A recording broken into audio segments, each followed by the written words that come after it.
Morning పలు వార్తాపత్రికల్లో ఉన్నటువంటి ప్రధాన వార్తలను ఒకసారి చూద్దాం. ముందుగా ఈనాడు చూసుకుందాం. పోలవరం విధ్వంసం వేల కోట్ల నష్టం. సో నిన్న పోలవరంపై శ్వేతపత్రం విడుదల చేసి చంద్రబాబు మాట్లాడుతున్నటువంటి వ్యాఖ్యలు ఒకసారి చూద్దాం. ప్రాజెక్టు అంచనాలకు మించి దెబ్బతింది, ఆ నిర్మాణాలను చూస్తే ఏడుపు వచ్చింది. జగన్ వల్లే పోలవరం సర్వనాశనమైందంటూ కూడా జగన్ కొన్ని వ్యాఖ్యలు చేయడం జరిగింది పోలవరానికి సంబంధించి. సో ఇంకొక వార్త చూద్దాం. ఇంటింటా నైపుణ్య గణన ఆన్లైన్ యాప్ ద్వారా ప్రతి ఒక్కరు విద్యార్హతలు, నైపుణ్య వివరాల సేకరణ, కంపెనీల అవసరాల ఆధారంగా శిక్షణ, గ్రామ వార్డు సచివాలయాల సిబ్బందితో సర్వేకు కసరత్తు. సో ఇదొక వార్త. సో నెక్స్ట్ చూద్దాం. తెదేపా కార్యకర్తలపై అక్రమ కేసులు తొలగించేందుకు కృషి. ఏ సమస్య ఉన్నా పార్టీ కార్యాలయానికి రండి. తెదేపా రాష్ట్ర అధ్యక్షుడు పల్లా శ్రీనివాస్ మంగళగిరి కేంద్ర కార్యాలయంలో బాధ్యతల స్వీకరణ సందర్భంగా ఈ వ్యాఖ్యలు చేశారు. సో నెక్స్ట్ ఏబిఎన్ చూద్దాం. సో ఏబిఎన్ లో కూడా మెయిన్ హైలైట్ గా నిన్న పోలవరం ప్రాజెక్ట్ కి సంబంధించి శ్వేతపత్రం విడుదల చేసి నారా చంద్రబాబు నాయుడు మాట్లాడినటువంటి దృశ్యాలు ఉన్నాయి. సో చూసుకుంటే రాష్ట్ర అభివృద్ధికి జీవనాడి పోలవరం, నదుల అనుసంధానానికి గుండె పోలవరం, ఇటువంటి పోలవరానికి శాపం జగన్మోహన్ రెడ్డి అంటూ కూడా ఆయన కొన్ని వ్యాఖ్యలు చేశారు. సో ఒకసారి ఆ న్యూస్ క్లియర్ గా చూద్దాం. పోలవరాన్ని గోదావరిలో ముంచేశారు. ఇది అహంకారంతో చేసిన దుస్సాహసం. ఒక వ్యక్తి చేసిన పాపానికి కేంద్రం నష్టపరిహారం చెల్లించాల్సి వస్తుంది. నిపుణులు ఏడాదిలో నివేదిక ఇవ్వాలి. డయాఫ్రమ్ వాల్ నిర్మాణానికి 2 ఏళ్లు, ఈసీఆర్ఎఫ్ డ్యామ్ కి మరో 2 ఏళ్లు, అంటే ప్రాజెక్టు పూర్తికి మరో 5 ఏళ్లు కూడా పట్టవచ్చు అంటూ కూడా చంద్రబాబు చేసిన వ్యాఖ్యలు ఇవి. సో ఇంకొక వార్త చూద్దాం. ఇదేమి కాల మహిమ, వేణుగోపాల్ రెడ్డి కూడా ఒక వ్యాఖ్యలు చేశారు. సో దానికి సంబంధించి వార్త ఇది. సో ఏసీబీ డీజీగా అతుల్ సింగ్, సిఐడి బాధ్యతలు ఐఎన్ఆర్ కు, విశాఖ పోలీస్ బాస్ గా శంఖభ్రత, సీనియర్ ఐపీఎస్ ల బదిలీలు. నెక్స్ట్ పింఛన్లకు సంబంధించి మెయిన్ ఈ వార్తని ఇప్పుడు హైలైట్ గా నిలుస్తుంది. సో పింఛన్లకు సంబంధించి వార్త చూద్దాం. జూలైలో ఒక్కో పెన్షనర్ కు 7,000 నిధులు సమీకరించే పనిలో సర్కార్, ఇప్పటికే 5,000 కోట్లకు ఇండెంట్. సో దానికి సంబంధించి వార్త ఇది.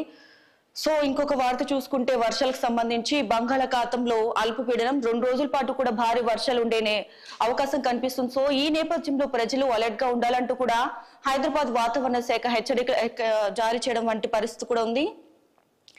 నెక్స్ట్ వీసీలకు సంబంధించి వార్త. 8 మంది వీసీలు రాజీనామా చేశారు. అందరూ వివాదాస్పద ఏయూ వీసీ ప్రసాద్ రెడ్డి. నేడు మరికొంతమంది చేసే ఛాన్స్ కనిపిస్తుంది. ఆంధ్ర వర్సిటీలో విద్యార్థి సంఘాలు సంబరాలు. సో దానికి సంబంధించి వార్త ఇది. నెక్స్ట్ వైసీపీకి సంబంధించి వార్త ఇది.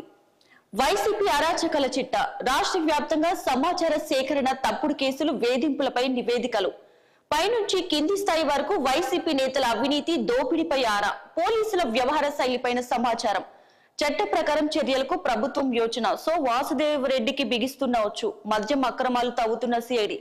సో దానికి సంబంధించి వార్త ఇది. నెక్స్ట్ సాక్షి చూసుకుందాం.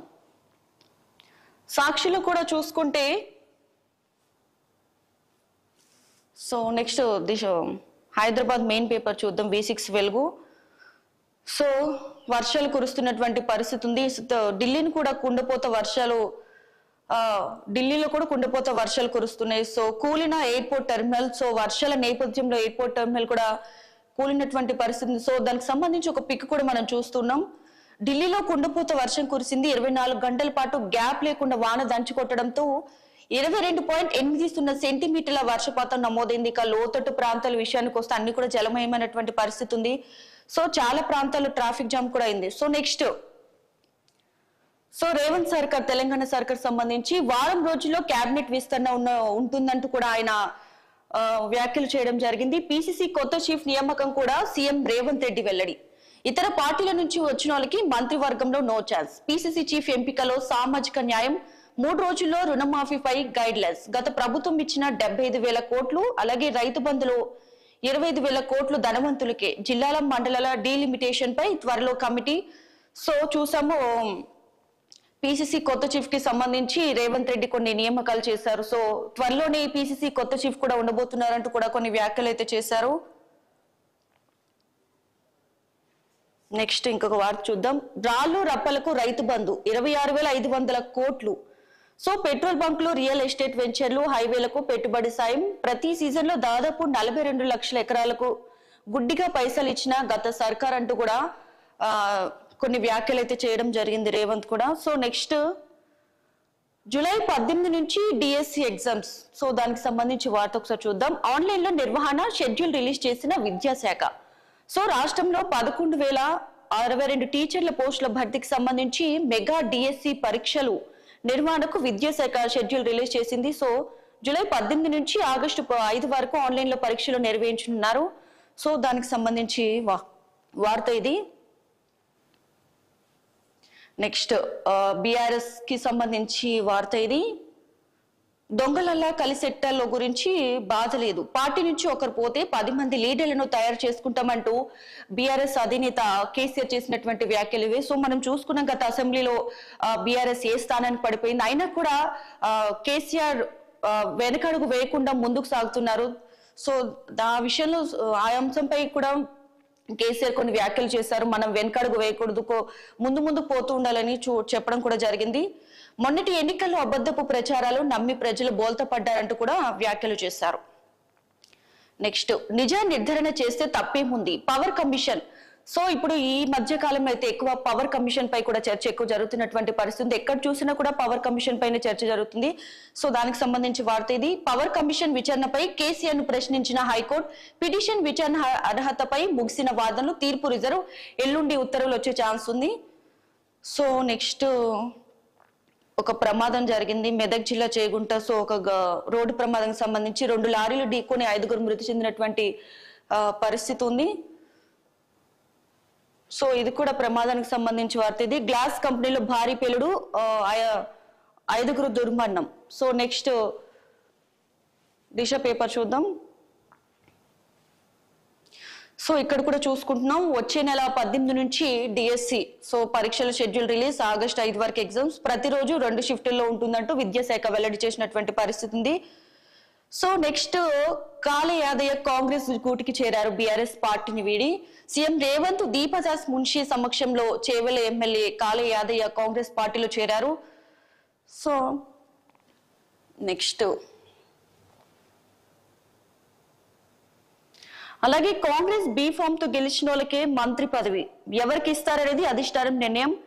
పిసిసి చీఫ్ ఎంపికలో సామాజిక న్యాయం, ఎస్సీ ఎస్టీ బీసీ ఎవరికైనా ఛాన్స్ రావచ్చు. సో పిసిసి చీఫ్ విషయంలో రేవంత్ సర్కార్ కూడా ఎస్సీ ఎస్టీ బీసీల వైపు ఎక్కువ మొగ్గు చూపుతున్నటువంటి పరిస్థితి. వాళ్ళలో ఎవరికైనా టీపీసీసీ చీఫ్ ఎంపిక చేసే అవకాశం కూడా ఉన్నట్టు తెలుస్తుంది. సో మహిళలకు చీఫ్ ఇవ్వాలన్న ఆలోచనలు మంచివే, ఫిరాయింపులు తెలంగాణకే ప్రత్యేకం కాదు. సో దానికి సంబంధించి వార్త ఇది. నెక్స్ట్ పవన్ కళ్యాణ్ సంబంధించి వార్త ఇది. ఏపీ డిప్యూటీ సీఎం గా బాధ్యతలు స్వీకరించిన అనంతరం తన మొక్కులు ఏవైతే ఉన్నాయో అవి లైన్ గా తీర్చుకుంటూ వస్తున్నారు. సో ఈ నేపథ్యంలో ఆయన ఈరోజు కొండగట్టుకు వెళ్ళనున్నారు. కొండగట్టు అంజనని దర్శించుకొని తన ప్రత్యేక పూజలు కూడా చేయడానికి పరిస్థితి ఉంది.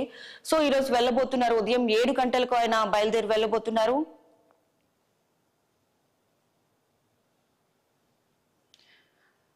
సో ఇక్కడ విద్యార్థులకు ఫేషియల్ రికగ్నిషన్ అటెండెన్స్, ప్రతి ఒక్క విద్యార్థులకు కూడా ఫేషియల్ రికగ్నిషన్ ఉండాలంటూ కూడా చెప్పడం జరిగింది విద్యా సంస్థకు సంబంధించి. ఇది కూడా 1వ తరగతి నుంచి ఇంటర్ వరకు ప్రభుత్వ విద్యా సంస్థలో సెప్టెంబర్ నుంచి ఇది అమలు కాబోతుంది. నెక్స్ట్ సిమ్ సంబంధించి ఫోన్ కు సంబంధించి నిన్న జియో నేడు ఎయిర్టెల్ రీఛార్జ్ ధరల పెంపు జూలై 3 నుంచి అమల్లోకి, కస్టమర్లకు వరుస షాక్లు ఇస్తున్న టెలికాం కంపెనీలు. సో ఇది కూడా బీఆర్ఎస్ కి సంబంధించి వార్త ఇది. బీఆర్ఎస్ లో మిగిలేది 5గురేనా అంటూ ఒక క్వశ్చన్ మార్క్ తో మనకి ఒక హైలైట్ అయిన వార్త కనిపిస్తుంది. ఎమ్మెల్యేల విషయంలో కాంగ్రెస్ బీఆర్ఎస్ లీడర్ల మధ్య ఫోన్ లో డిస్కషన్, షాక్ కి గురైన కేసీఆర్ సన్నిహిత నాయకుడు, ఓ పని కోసం సీఎం కోటరి నేతకు ఫోన్, ఇరువురి మధ్య తాజా వలసలపై చర్చ. అయితే కాంగ్రెస్ లో చేరే సంఖ్యపై గులాబీ లీడర్ ఆరా, అసలు గుట్టు విప్పి చెప్పిన హస్తం నాయకుడు కంగుతిన్న గులాబీ పార్టీ నేత. సో త్వరలోనే కాంగ్రెస్ లో 13 మంది చేరుతారంటూ ఒక క్లారిటీ కూడా ఉంది. సో దానికి సంబంధించి వార్త ఇది. సో ఇది ఇవాల్టి ప్రధాన వార్తలో పలు వార్తా పత్రికలు ఉన్నటువంటి ప్రధాన వార్తలు. మరొక వార్తా పత్రికలతో మళ్ళీ కలుద్దాం. అంటిల్ దెన్ వాచ్ 6 టీవీ, ఇది సామాన్యుడి ఆరో ప్రాణం.